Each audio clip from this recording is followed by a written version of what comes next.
Hey guys, it's Sasha. Andrew Bailey, the governor of the Bank of England, just said that he has basically fixed inflation and there is now no real need for more rate increases. So there was a period where it seemed to me it was clear that rates needed to rise going forwards, and the question for us was how much and over what time frame. But we're not, I think, in that place anymore, and that's why we shifted our language to being much more evidence and data driven. According to Andrew Bailey, inflation in the UK is now over because you see he is now making data driven decisions. The big problem is that the data says the exact opposite of what Andrew Bailey and the other clowns on his committee said in their meeting in Parliament. The Bank of England is now patting itself on the back, congratulating themselves, popping open the champagne, saying that they have done a great job at tackling inflation. Many of the indicators are now moving as we would expect them to move and are signalling that the fall in inflation will continue, and as I've said a number of times, I think will be quite marked by the end of this year, further quite marked by the end of this year. So the analysis that these guys have done is roughly this. See this chart of UK inflation? If you do analysis on it, you can draw this line and you can clearly see that this line is going down. So inflation is done and is going to zero by Christmas. The problem is that inflation is more complex than extrapolating what happened in the last few months into the future, because the UK is now sitting in a wage price spiral that I have been warning about on my channel for over a year now, which is kind of funny because this random guy on YouTube, just a random guy, saw it coming. I was sat right here making videos explaining the analysis and why it is coming and why it was progressively getting worse, but the Bank of England's Monetary Policy Committee was surprised to see it happen. The wage bargaining, of course, is one thing that has surprised us the other way in recent months. So we had a very big upside surprise in pay between the May forecast and the June meeting. We had an upside surprise in service price inflation. Now you can see the blue lines on this chart which are showing wages in the UK that are now going up at a record rate and accelerating. After 2 years of high inflation, mortgages and rent prices are increasing, the energy bills have been going up by a few %. People are desperate. Andrew Bailey seems to think that people asking for wage increases are to blame for inflation. He seems to think that that is the cause. Unfortunately, no, Andrew, no, they are not. They are the symptom. And you know what they are a symptom of? Well, it's a symptom of people just trying to make ends meet, trying to put food on the table, feed their kids, and pay their bills. The problem with people like Andrew Bailey is that he is so far removed from how normal people live that he actually has no idea what inflation actually feels like, how it actually affects people's lives. This coming winter, he will not have to choose between heating his house and eating dinner. The reason inflation is high is not because people are asking for pay increases. The reason for inflation being high is because the Bank of England fucked up and failed at their job because they are grossly incompetent and have no idea what they are doing.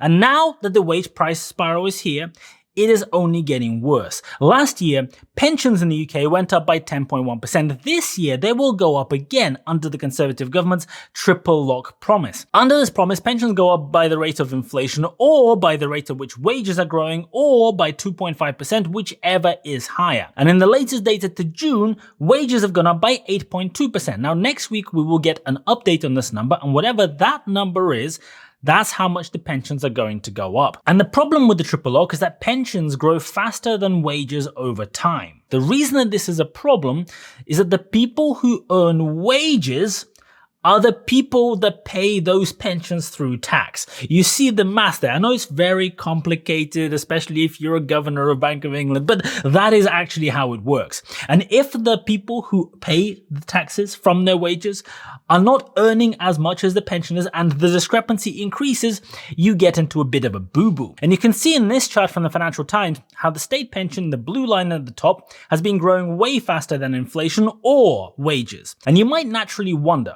why is it that the Conservative government introduced a triple lock system that is economically unsound and designed by people who don't understand anything about economics? Well, I mean, it sounds nice to keep increasing pensions. You know, old people, they've got to live, and I know that they have things that they have to do, they have bills to pay, but pensioners are already the biggest part of the UK welfare budget, and that proportion is growing exceptionally fast. Great Britain currently spends £136 billion on pension and benefits. That's about 11.5% of the total public spending, and last year that number was 10.4%. So it's gone up from 10.4% to 11.5% in just a year. And next year it's going to go up something roughly the same. And it's going to go up again after we get the data next week. And I get it. Pensioners are also struggling to pay their bills. They're people too, but this coming increase is only going to add to the wage price spiral.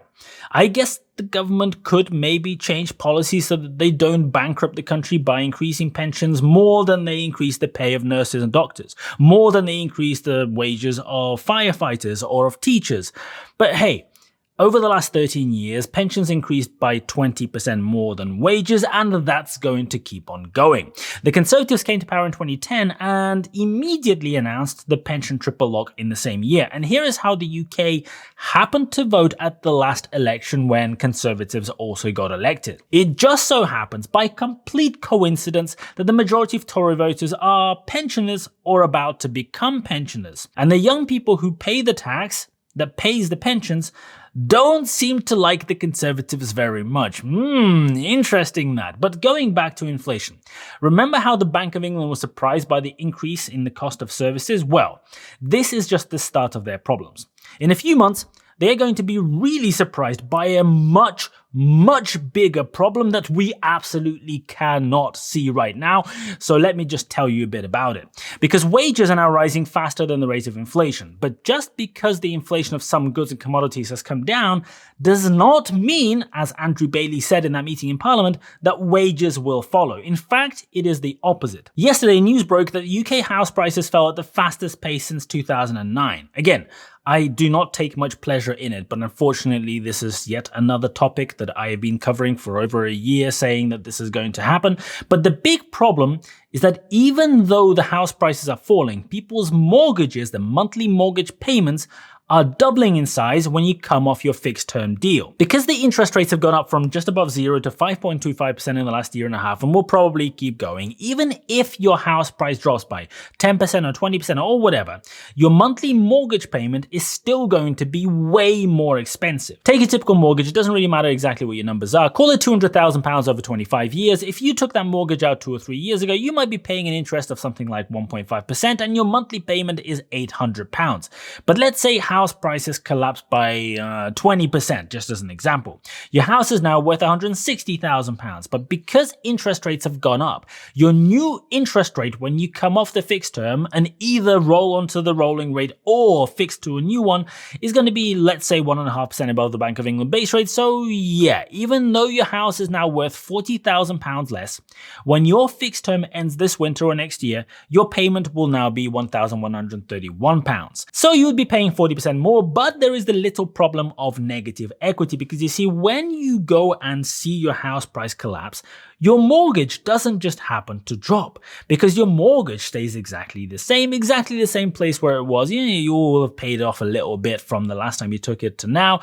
So the bank valuation will not in fact drop by 20%. It's still going to be at that £200,000 or whatever it is mark. And your monthly payment is going to go up to £1,414 instead, 77% more than it was on that low rate. But it takes time for people to come off their mortgage rates. It takes time for that to filter through to rental prices. And you can see that on this chart. The blue lines at the top are the two different inflation metrics, the one with and without housing. And this black line at the bottom is OOH, which is the owner-occupier housing costs. And according to the Bank of England's data, this bit is currently growing at less than 5% year on year. Now, roughly 1/3 of households in the UK have a mortgage. Almost all mortgages in the UK are on a short-term fixed rate of between 2 and 5 years, and another 1/3 rent. So this data that the Bank of England is making their decisions on hasn't even started to show what's going to happen to the cost of paying your mortgage, to the cost of paying your rent. It's only just beginning to, you can see it starting to climb just barely. But what happens over the next few months when this line begins exploding? We already know that it's going to explode because we already know that the interest rates have gone up. We already know what the impact on mortgage payments is going to be when people start really en masse rolling off their fixed terms. It's just a matter of time. It's a ticking time bomb. We already know that it's going to happen. At the same time, service inflation in the UK is not going down because of the inflation wage spiral, because services have a much higher proportion portion of their cost base being formed of wages. In CPIH, the inflation data with housing costs, services inflation actually went up in July from 6.3 to 6.5%. So while the Bank of England governor is telling you that inflation is falling, it's all going down, it's all going in the right direction, it isn't quite how it is in the data. And we have to wait 2 weeks to see the same data come through for August, but all the indicators are that it's going to look pretty ugly. So the Bank of England looks at the overall data and says that inflation is on the way down. It's all done, it doesn't matter, the line is going downwards. Real data though says that services and the mortgage crisis that we're witnessing are going to revert this downward trend. And fuck me, when that happens, everybody is going to be so extremely surprised because, as per usual, absolutely nobody could have seen it coming.